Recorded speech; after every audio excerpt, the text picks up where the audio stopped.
नमस्कार, मी श्वेता आरज, news police रिपोर्टरमध्ये आपलं सर्वांचं स्वागत आहे. आज चर्चा तर होणारच, या विषयाबद्दल आपण बोलणार आहेत. विषयाचा मेन मुद्दा आहे पालघर लोकसभा तसेच नाशिक लोकसभा या मतदारसंघाबद्दल आज आपण चर्चा करणार आहोत. तर चर्चेमध्ये आपल्यासोबत आहेत न्यूज पोलीस रिपोर्टरचे संपादक राकेश पाटील सर. त्यांच्याबद्दल आपण या चर्चेबद्दल पूर्ण माहिती जाणून घेऊयात.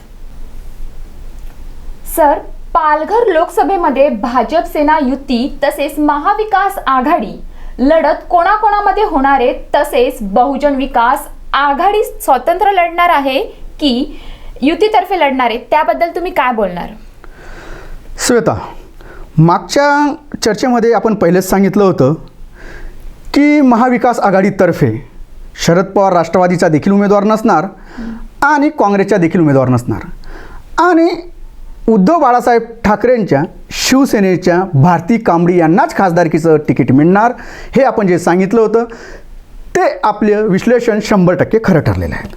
दुसरं आपण विश्लेषण केलं होतं की शिंदे सेनेचे असलेले खासदार राजेंद्र गावित यांना भाजपा आणि शिंदे सेना दोन्ही तिकीट देणार नाही. तीच परिस्थिती आज उद्भवलेली आहे. आता महत्त्वाचा तू प्रश्न विचारला की या ठिकाणी भारतीय जनता पार्टी शिवसेना युती आपला लोकसभेचा उमेदवार घोषित करत नाहीत. माझ्या मते जे ह्या 19 एप्रिलला 5 लोकसभेचे निवडणुका झाल्या त्याच्यामध्ये परिस्थिती पाहिलं तर 3 लोकसभामध्ये महाविकास आघाडीचे उमेदवार पुढे जाताना दिसत आहेत, तर 2 लोकसभेमध्ये भाजप सेना युतीच्या उमेदवारांचे पारडं जड दिसत आहेत. हे विश्लेषण पाहता आता भारतीय जनता पार्टीला प्रत्येक सीट जिंकायची आहे. या पालघर लोकसभेचा जर विचार केला, एकही आमदार भारतीय जनता पार्टीचा नाही. शिंदे सेनेच्या पालघरचे श्रीनिवास वनगा हे उमेदवार आहेत, आमदार आहेत. त्याच्यानंतर बाकीचे कुठलेही त्यांचे आमदार नाहीत. 6ची परिस्थिती घेतली तर 3 विधानसभाचे आमदार हे थोडक्यात म्हणजे बहुजन विकास आघाडीचे हितेंद्र ठाकूर यांचे आहेत. आणि हितेंद्र ठाकूरांनी सांगितलं आहे की आम्ही कोणाला पाठिंबा देणार नाही, प्रत्येक पक्षात आमचे मित्र आहेत, त्यांनी आम्हाला पाठिंबा द्यावे. भारतीय जनता पार्टी स्वतःच्या उमेदवार न उतरवता, शिंदे सेनेच्या उमेदवार न उतरवता बहुजन विकास आघाडीच्या उमेदवाराला पाठिंबा देऊ शकतं, असे तरी एकंदरीत चित्र आहे. बहुजन विकास आघाडीचे हितेंद्र ठाकूर यांना असं देखील साकडं घातलं गेलं की उमेदवार तुमचा आणि चिन्ह भाजपाचे घ्या, परंतु हितेंद्र ठाकूरांनी स्पष्ट सांगितलं की भारतीय जनता पार्टी विरुद्ध नाराजी असल्यामुळे आम्हाला मतदान भेटणार नाही, म्हणून आम्ही बहुजन विकास आघाडीच्या चिन्हावरच निवडणूक लढवू, थोडक्यात अपक्षच निवडणूक लढवू, असं हितेंद्र ठाकूरांनी सांगितल्यामुळे भाजपची मात्र गोची झालेली आहे. भाजपने जर उमेदवार द्यायचं ठरवलं तर ते भाजपच्या चिन्हावर म्हणजे कमळावर उमेदवार देतील, परंतु बहुजन विकास आघाडी निवडणूक लढवणारच. तिरंगी लढत होते की दुरंगी? माझ्या मते दुरंगीत लढत होईल आणि भारतीय जनता पार्टी बहुजन विकास आघाडीच्या उमेदवाराला देखील पाठिंबा देऊ शकते, असं एक तरी चित्र निर्माण झालं आहे. आज महाविकास आघाडीचे उमेदवार भारती कांबडी प्रचाराला लागले आहेत, परंतु या ठिकाणी युतीचा उमेदवार अजूनपर्यंत घोषित न झाल्यामुळे उमेदवार कोण? तर थोडक्यात आता ते सांगतात की मोदीच आमचे उमेदवार, पण असं कधी होत नाही. स्थानिक उमेदवाराचे स्थानिक प्रश्न राहतात, उमेदवाराची व्यक्तिगत वजन राहतं. कोणासाठी मतं मागणार, कोणत्या चिन्हासाठी मतं मागणार, हा महत्त्वाचा प्रश्न येतो. त्याच्यामुळे उमेदवार जाहीर होणं प्रत्येक लोकसभेसाठी महत्त्वाचा विषय असतो आणि या ठिकाणी महाविकास आघाडीने पहिली बाजी मारली असून दुसरी बाजी कोण मारतं याच्याकडे सर्व जनतेचे लक्ष लागून आहे. भारतीय जनता पार्टीला वाळवंट बंदर ही फार मोठी समस्या होणार आहे. त्याच्यामुळे भारतीय जनता पार्टीचा देखील पाठिंबा घेण्यासाठी बहुजन विकास आघाडी मागे पुढे पाहतील आणि ते सांगतील की तुम्ही उमेदवार द्या आणि आपण मैत्रीपूर्ण लढत लढू. थोडक्यात भारतीय जनता पार्टी, शिंदे सेना हे उमेदवार देतील. थोडक्यात तो डमी उमेदवार असेल आणि खरा उमेदवार त्यांच्या बहुजन विकास आघाडीचा जो उमेदवार असेल तो असेल.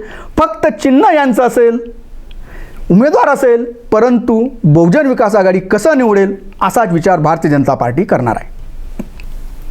तसेच नाशिक लोकसभा भाजप, शिंदे शिवसेना तसेच अजितदादा राष्ट्रवादी यापैकी कोण लढणार, ह्याबद्दल काय बोलणार? श्वेता, नाशिकमध्ये महाविकास आघाडी तसेच भाजप सेना युतीमध्ये कोणाला जागा याच्याबाबत फार अंतर्गत युद्ध सुरू होतं. प्रत्येकाचे दावे प्रतिदावे आरोप प्रत्यारोप सुरू होते. त्याच्यात महाविकास आघाडीने राजाभाऊ वाजे शिवसेनेचे उद्धव गटाचे यांना उमेदवारी देऊन आपला उद्देश साध्य केलेला आहे आणि राजाभाऊ वाजे हे प्रचाराला देखील लागले आहेत. या ठिकाणी भाजप सेना युतीच्या जर नाशिक मतदारसंघाचा विचार केला, राष्ट्रवादी जागा लढणार आणि उद्धव थोडक्यात छगन भुजबळ हे उमेदवार असतील असं चित्र जे निर्माण झालं होतं. परंतु ज्यावेळी अंतर्गत त्यांना कळलं की उमेदवारी देऊन आपल्याला भाजप पाडतील, 3 आमदार भारतीय जनता पार्टीचे तिथं आहेत आणि ते आपल्याला मदत करणार नाही, अशा पद्धतीने चित्र ज्यावेळी दिसलं आणि शिंदे सेनेचे देखील शिवसैनिक हे मदत करणार नाही, खासदार देखील मदत करणार नाही असं चित्र ज्यावेळी लक्षात आलं, त्यावेळी स्वतः छगन भुजबळांनी जाहीर केलं की मी उमेदवारी करणार नाही. थोडक्यात राष्ट्रवादीने तिथं माघारी घेतलेली आहेत. राहिला प्रश्न आता आहे संघर्ष शिंदे सेना आणि भारतीय जनता पार्टीत. आता या ठिकाणी शिंदे सेनेचे स्टँडिंग खासदार यांना तिकीट गेलं पाहिजे, त्यांना उमेदवारी मिळाली पाहिजे. परंतु भारतीय जनता पार्टीने जर ठरवलं तोच उमेदवार राहू शकतो. आता तू प्रश्न करशील की भारतीय जनता पार्टीला शिंदे सेनेचा उमेदवार ठरवण्याचा काय अधिकार? हे तर शिंदेने ठरवलं पाहिजे, सेनेने ठरवलं पाहिजे. परंतु मागील जर विचार केला, भाजपांना जे शिंदे सेनेचे उमेदवार पाहिजे नव्हते ते त्यांनी कट केलेले आहेत. हिंगोलीचे खासदार हेमंत पाटील, तिथल्या भाजपच्या आमदारांनी भाजपच्या पदाधिकाऱ्यांनी विरोध केल्यामुळं शिंदे सेनेच्या आमदारांचं हिंगोलीच्या खासदारांचं तिकीट जे कट केलं ते भारतीय जनता पार्टीच्या इशाऱ्यावर कट झालं. त्याच पद्धतीने रामटेकचे कृपाल तुमाने यांचे देखील तिकीट, स्टँडिंग खासदार यांचे देखील तिकीट भाजपने कट केलं. वाशिमचे भगवान गवडी, भावना गवडी या 4 वेळा निवडून आल्या, त्यांचे देखील तिकीट भारतीय जनता पार्टीच्या इशाऱ्यावर कट केलं. मुंबई उत्तर पश्चिमचे खासदार गजानन कीर्तीकर यांचे देखील तिकीट भाजपच्या इशाऱ्यावर कट केलं गेलं. थोडक्यात सांगायचं झालं, भारतीय जनता पार्टी त्यांच्या पक्षाचे उमेदवार डिक्लेअर करतातच, परंतु अजितदादा राष्ट्रवादीचे आणि शिंदे शिवसेनेचे देखील तिकीट हे भारतीय जनता पार्टीच ठरवत आहे. ही सत्य परिस्थिती आहे. त्याच्यामुळे नाशिक आणि पालघरमधले जे घोळ आहे, थोडक्यात मोदी, त्याच्यानंतर महाराष्ट्राचे सर्वे तुमचे फडणवीस जे ठरवतील तोच उमेदवार होईल. त्यामुळे अद्याप पावतो नाशिकचे तिकीट बाकी आहे. या दोन्ही मतदारसंघाचा अभ्यास केला तर युतीचा धर्म तसेच आघाडीचा धर्म पाळला जाणार का? व्हेरी गुड, एकदम महत्त्वपूर्ण आहे. प्रत्येकाला वाटतं की खासदारकी जर आता गेली तर आपल्या पक्षाचं भवितव्य काय, पुढच्या वेळी आपल्याला तिकीट मिळणार नाही, आपल्याला उमेदवारी करता येणार नाही. म्हणून युतीमध्ये घ्या का महाविकास आघाडीमध्ये घ्या, प्रत्येकजण आपापल्या पद्धतीने विचार करतो. पण युतीमध्ये भानगड फार मोठ्या प्रमाणावर दिसते. नाशिकचा जर विचार केला त्या ठिकाणी भारतीय जनता पार्टीचे स्टँडिंग आमदार जास्त आहेत, त्याच्यामुळे ते त्यांच्याकडे मागतात. शिंदे सेनेच्या स्टँडिंग खासदार आहेत, राष्ट्रवादीच्या भुजबळांची देखील ताकद जास्त आहे. त्याच्यामुळे तिन्हींनी आपला दावा केला असला तरी भुजबळांना वाटेल किंवा भुजबळाच्या कार्यकर्त्यांना वाटेल या ठिकाणी जो कोणी खासदार असेल तो पडला पाहिजे, म्हणजे पुढच्या वेळी आपल्याला खासदारकी लढण्याला सोपं जाईल. तीच परिस्थिती भारतीय जनता पार्टीला वाटते. शिंदेंचा जर परत खासदार निवडला गेला तर आपला परत पुढचा दावा जातो. त्याच्यामुळे भाजपा देखील शिंदेचा उमेदवाराला पाडण्याचा प्रयत्न करेल. आणि जर भारतीय जनता पार्टीची खासदारकीची जी जागा घेतली आणि भाजपने ती लढवली तर तीच परिस्थिती शिंदे आणि तुमचे राष्ट्रवादीवाले विचार करतील, शिंदे गटाची शिवसेना विचार करेल आणि त्या ठिकाणी एकमेकाला पाडण्याचे सूत्र सुरू होईल. पण तसं ह्या ठिकाणी कमी राहील. युतीमध्ये काय होऊन गेलेलं आहे, प्रत्येकाला आपलं वर्चस्व आहे. भारतीय जनता पार्टीकडे जो त्रास दिला जातो आहे, सत्तेमध्ये ज्या पद्धतीने दादागिरी केली जात आहे ती कुठं थांबवायची आहे, त्या भीतीने का आहे ना, हे सर्व पक्ष आपापल्या महाविकास आघाडीने दिलेल्या उमेदवाराचा प्रचार एकदम प्रामाणिकपणे करतील. पालघरमध्ये बी तीच परिस्थिती आहे. या ठिकाणी भाजप म्हणतं आम्ही लढणार, शिंदे सेना म्हणते आम्ही लढणार आणि त्याच पद्धतीने बहुजन विकास आघाडी म्हणते आम्ही लढणार. या ठिकाणी जर तिरंगी लढत झाली बहुजन विकास आघाडीतर्फे, मी मगाशीच सांगितलं होतं मागच्या मुलाखतीत की राजेश पाटलांनाच तिकीट दिलं जाऊ शकतं. बहुजन विकास आघाडीचे राजेश पाटील राहतील. भारतीय जनता पार्टीतर्फे आता किंवा शिंदे सेनेतर्फे कोणाला उमेदवारी अजून बी गुलदस्त्यातच आहे, असला तरी तो डमी उमेदवार राहील. मी या विचाराशी ठाम आहे. आणि या ठिकाणी महाविकास आघाडीतर्फे तर भारती कांबडी या कामाला लागल्या आहेत, त्यांना उमेदवारी जाहीर झालेली आहे. त्याच्यामुळे प्रत्येक ठिकाणी आता जर ठाकरे सेना महाविकास आघाडीचा विचार केला तर ठाकरे सेनेकडे 21 जागा, काँग्रेसकडे 17 जागा आणि राष्ट्रवादी 10 जागा लढणार आहे. आणि युतीतर्फे विचार केला गेला तर भाजप 31 जागा, शिंदे सेना 11-12 जागा, अजितदादा 4 जागा. अशा पद्धतीने जी वाटप झालेली आहे त्या ठिकाणी भाजपने आपला वर चष्मा कायम ठेवलेला आहे.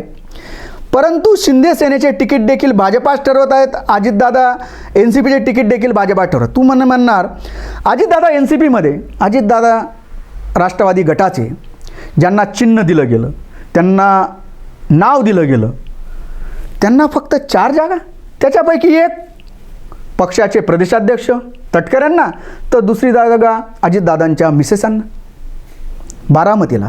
आणि 2 जागा ज्या दिल्या गेलेल्या आहेत त्या ठिकाणी शिंदे सेनेतनं आयात करून त्यांना खासदारकीचं तिकीट दिलं गेलं, तर दुसरीकडून भाजपचे आमदार त्यांच्या पत्नीला आयात करून तिकीट दिलं गेलं. आणि त्यांनी मगाशीच सांगितलं, पत्रकारांनी प्रश्न विचारला, आपण आता राष्ट्रवादी वाढवणार का? त्या म्हणाला, का मी राष्ट्रवादी वाढवणार? माझे पती भाजपाचे, आम्ही भाजपा वाढवणार. थोडक्यात तिकीट जरी राष्ट्रवादीच्या गड्याळावर असलं तरी ते राष्ट्रवादी वाढवण्यास इच्छुक नाही, भाजपाच्याच इशाऱ्यावर काम करतील, हे चित्र स्पष्ट झालेलं आहे. म्हणून अजितदादा राष्ट्रवादी ही लोकसभेनंतर 100% संपलेली असेल आणि शिंदे शिवसेना जवळजवळ 70% संपलेली असेल. कारण 30% स्थानिक जो प्रभाव आहे, आज मुख्यमंत्रीपद आहे, काही मंत्रिपद आहेत, त्याच्यामुळे थोडाफार त्यांचं थोडं चालेल. परंतु भारतीय जनता पार्टी आणि महाविकास आघाडीमध्येच ही खऱ्या अर्थाने लढत असेल. आणि या ठिकाणी जर तू विचार केला, शिवसेनेचे चिन्ह आणि नाव दिलं गेलं, त्याच्यानंतर 22 जागा मागच्या वेळी लढले होते, तर 22 जागेवर शिवसेनेच्या शिंदे गटाचं वर्चस्व किंवा हक्क असला पाहिजे होता, परंतु ते देखील त्यांना भेटत नाही. राहू द्या, 18 जागा जे निवडले होते धनुष्यबाणच्या चिन्हावर, तुम्ही चिन्ह आणि नाव जर दिलं आहे तर त्यांना 18 जागा तर द्या. परंतु भारतीय जनता पार्टी त्यांना 9-10 जागा देण्यासाठीच इच्छुक होती, परंतु फार मोठे उठाव व्हायला लागले म्हणून आता कुठेतरी 11-12 जागा देतील आणि त्याच्यामध्ये भारतीय जनता पार्टी ठरवेल त्या पद्धतीने उमेदवार दिलं जाईल. इतकी दयनीय अवस्था शिंदे शिवसेनेची आणि अजितदादा राष्ट्रवादीची झालेली आहे. थोडक्यात मला हेच म्हणायचं आहे की या ठिकाणी जी लढत होणार आहे ती खऱ्या अर्थानं बहुजन विकास आघाडीचे उमेदवार आणि महाविकास आघाडीचे उमेदवार भारती कांबडी यांच्यातच लढत असेल आणि भारतीय जनता पार्टी सेनेचे उमेदवार हे नाममात्र असतील आणि ते 3ऱ्या स्थानावर असेल. 19 एप्रिलला 5 जागांची जी निवडणूक झाली त्यांच्या मतपेटीमध्ये सर्व निकाल बंद आहे. आता 26 एप्रिलला 8 जागांसाठी मतदान आहे आणि आपल्या पालघर आणि नाशिकचा जर विचार केला तर 20 मेला 13 जागांसाठी जे मतदान होणार आहे त्याच्यात नाशिक आणि पालघरचं देखील होणार आहेत. अजून देखील महायुतीतर्फे दोन्ही ठिकाणी उमेदवार घोषित झालेले नाही आणि इतकी दयनीय अवस्था ज्याची केंद्रात सरकार आहे, राज्यात सरकार आहे, त्यांना उमेदवार देण्यामध्ये जर एवढी मोठी समस्या निर्माण होत असेल तर फार घन प्रश्न म्हणावा लागेल. थोडक्यात मी हेच म्हणेल की भारतीय जनता पार्टीचा वादा आहे की 400 पार आणि महाराष्ट्रात 45 पार. या ठिकाणी ते 20 जरी जागा जिंकले तरी फार मोठं होईल असं आज मला एकंदरीत चित्र दिसत आहेत. कारण की महाविकास आघाडीची ज्या पद्धतीने उमेदवार देण्याची 2-3 जागा जर सोडल्या तर अनेक ठिकाणी त्यांनी चांगल्या पद्धतीने मेळ घालून उमेदवारी दिलेली आहेत.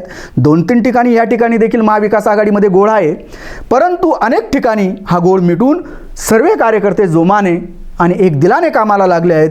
हा महाविकास आघाडीचा पहिला विजय म्हणावा लागेल.